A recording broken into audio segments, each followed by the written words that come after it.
Have you ever wondered what you would do if telling the truth could cost you your life?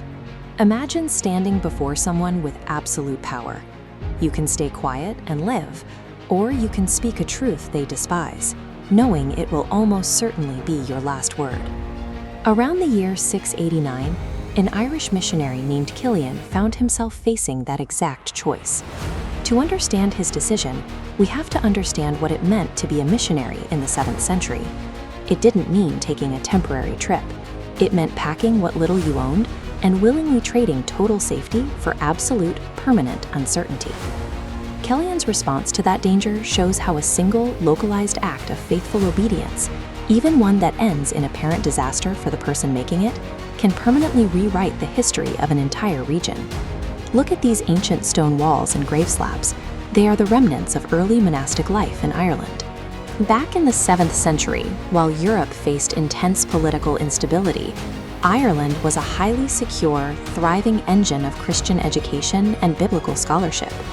Out of this intense study came a radical theological movement known as Peregrinatio pro Christo, or Pilgrimage for Christ.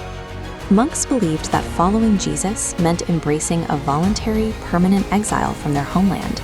So Kilian packed a few manuscripts, said a final goodbye to the green hills of Ireland, and stepped onto a small wooden boat. Alongside a priest named Colman and a deacon named Totnan, he crossed the violently rough ocean to the continent, knowing they would never return. Before Kilian ever faced a physical threat to his life, his first great sacrifice was already complete. He had voluntarily surrendered his home. The three men walked deep into Franconia, entering a vast frontier of dense oak forests in modern-day Germany. The local tribes here lived in a confusing spiritual overlap, blending newly introduced Christian ideas with deep-rooted pagan customs. Kilian began to preach a message of clear biblical repentance, and surprisingly, it worked. He found an eager audience among ordinary farmers in the villages, and eventually caught the attention of the Frankish nobility. The most important listener was Duke Gozbert, the powerful ruler of the region. He welcomed the missionaries and showed genuine receptiveness to Kilian's teaching. This map shows Europe in the 7th century. Notice the Frankish kingdom, specifically the River Main and Würzburg. Whoever held influence here controlled major trade routes through central Germany. If the gospel took root here, it would radiate outward along those exact routes.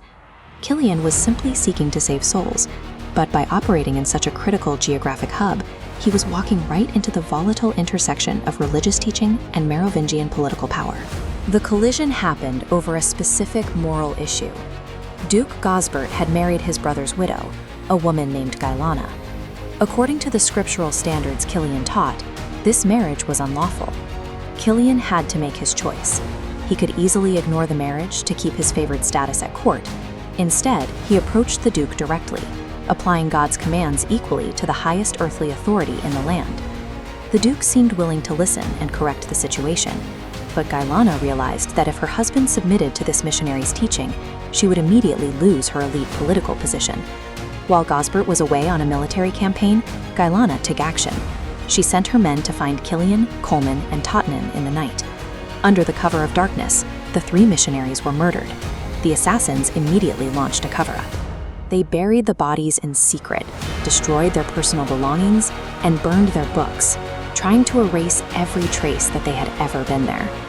Kilian refused to compartmentalize his faith to accommodate the powerful. He insisted that the rules applied to everyone, and that insistence cost him his life. In the days that followed, the mission appeared entirely defeated. The voices were silent, the bodies were gone, and Gailana's political violence seemed perfectly executed to protect her status. But look closely at this medieval Latin manuscript. This is the Passio Sancti Kiliani, one of the documents that preserved the early Christian testimony of their lives.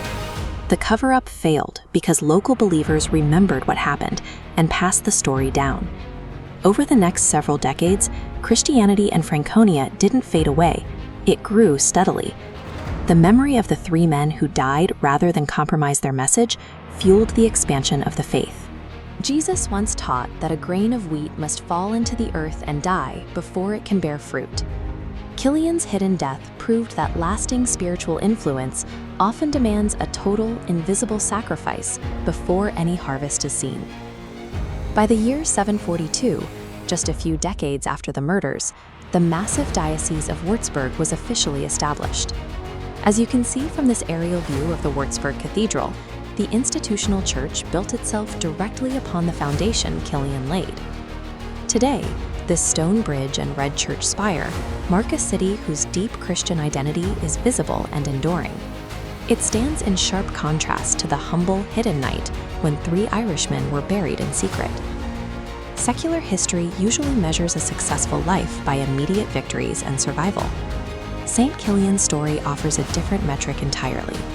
It shows that God measures success by faithful obedience, often using our apparent failures to bear fruit that lasts for centuries.